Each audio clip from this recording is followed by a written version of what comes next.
Well, hello again. We're going to now go to part two of Design of the Creation. And I want to thank everybody for joining back in on this lesson series. My name is Gaines Johnson, and as you may or may not know, I am the person who has the website kjvbible.org, the Bible, Genesis, and Geology. And what we try to do on this website and on these feeds is to teach a Bible doctrine. So again, I want to welcome you to the live stream. We're going to be going today to part two of Design of the Creation, and we're going to recap a few of the things that we went over in part one before we move on to new material. As you remember, we were working from these verses in Ephesians and the Proverbs concerning the breadth, length, depth, and height of the creation.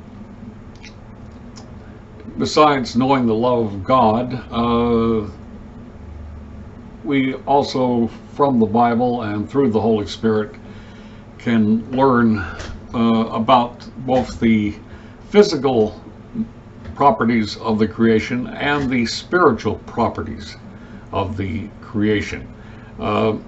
It should be pointed out that the earth has a very ancient natural history that can be deciphered from the Earth's geology. And the Bible has a very ancient spiritual history that goes back to the same time. And what happens in the spiritual realm affects what happens in the physical realm. And this is something that should be kept in mind anytime you're studying a subject, especially concerning creation. We're concentrating our studies on the first two great divisions that are found in the Bible, because there's a lot of information there. God divided the light from the darkness on the first day and divided the waters on the second day. So let me quickly recap the thing about the waters. As you remember, we demonstrated that the way the waters were divided, the firmament, that there were waters above the firmament and below, and that set up a three-heaven structure, as you see on the graphic. Paul in 2 Corinthians alluded to his going to the third heaven, and that third heaven corresponds with the throne of God, which is above the universe, and his throne looks down upon the face of the creation. And in Genesis 1:1, the Spirit of God's looking down upon the face of the deep.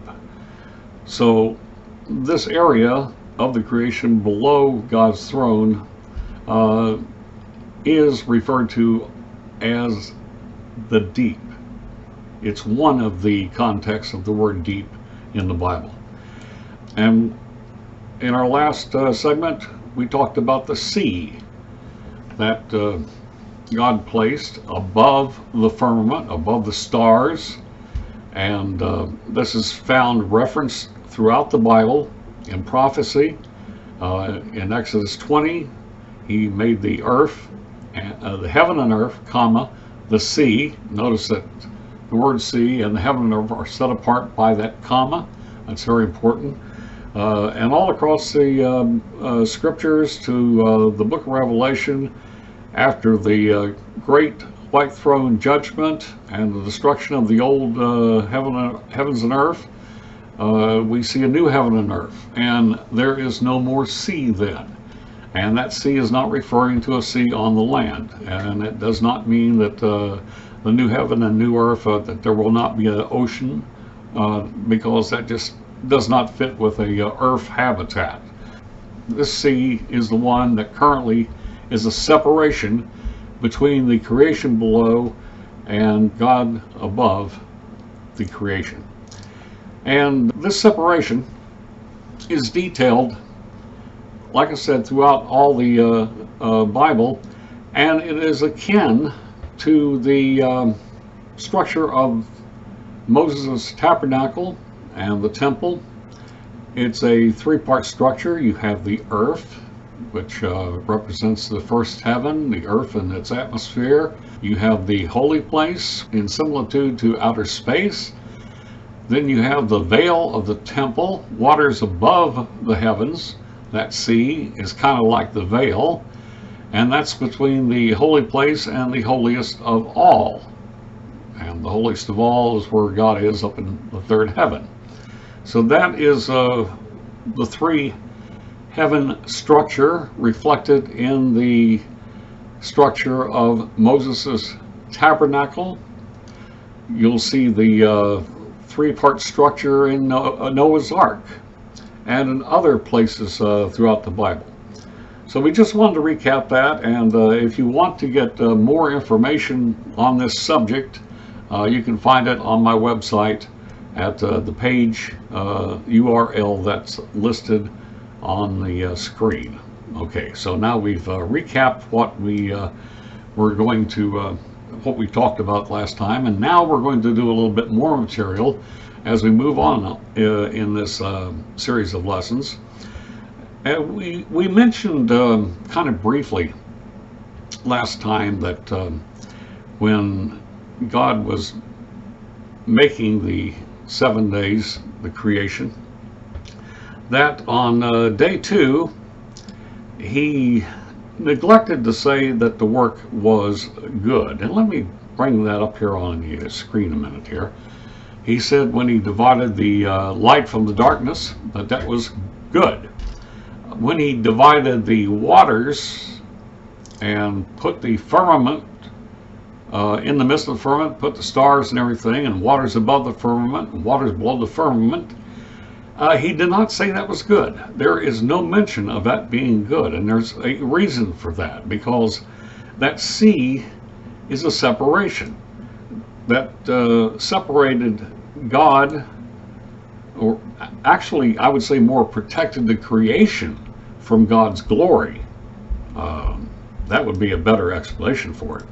But here's the 7 days, and notice on the first day he says good, the second day he says nothing, third day good, fourth day good, fifth day good, sixth day very good, seventh day he said it was blessed. But this thing very good, you have 1, 2, 3, 4 goods, a very good, and no mention on the second day. So something can be very good but not be perfect, and this is what we have in this case, because with that separation on day 2 there was a barrier placed between the creation of God and the holiness of God in heaven itself. It's a protective barrier. It was put there at the beginning of the creation of man's world, and will be there until the end of man's world on the earth at the end of the millennium. One of the things we'd like to point out about the structure of the creation and the 7 days is that it also represents prophetic days in the world of man. Peter said that, beloved, be not ignorant of this one thing, that one day is with the Lord as 1,000 years, and 1,000 years as 1 day. And you can apply that to the 7-day creation, not as far as how long it took to do the creation. That was done in 7 24-hour days.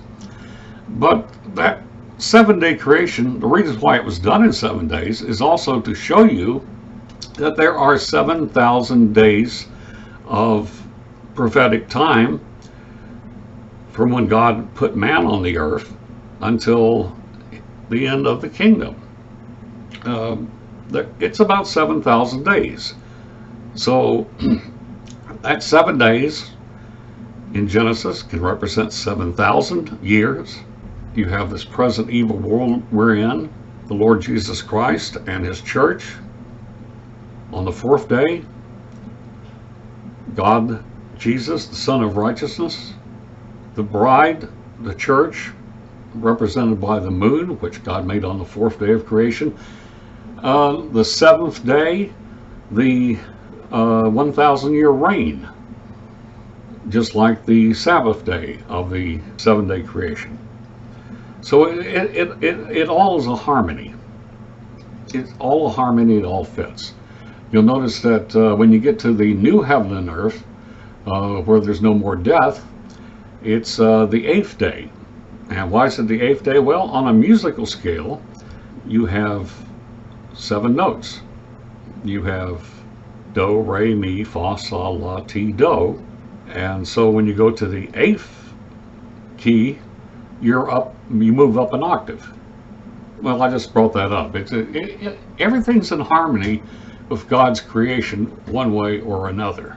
Well, I just thought you would find that interesting. So anyway, that was some additional information that we wanted to bring forth and to share with you before we get moving into some much deeper material concerning the first division between light and darkness. So right now, let's recap by saying that we have established the height, the 3 heavens. For length, we have the 7 days of creation, actual 24-hour days, plus we have prophetic days of 1,000 years each. The word yom, Hebrew word yom for day, has been pointed out that, well, it can mean 24 hours and it can mean a longer period of time. Yes, that's true. But in the book of Genesis, in the 7 days of creation, they were 7 actual 24-hour days. But that does not mean the earth is only 6,000 years old, by the way. And we'll show you more on that later. And breath, from the beginning to eternity. That's the breath of the creation as it runs throughout the book of the Bible. So that's what we have so far. And in our next get-together, we will be specifically studying the division between light and darkness. And before we get to that, if you have time, please go to my website if you can at kjvbible.org and check out some of the materials there. It will give you a good heads up of what may be coming in these lessons. So anyway,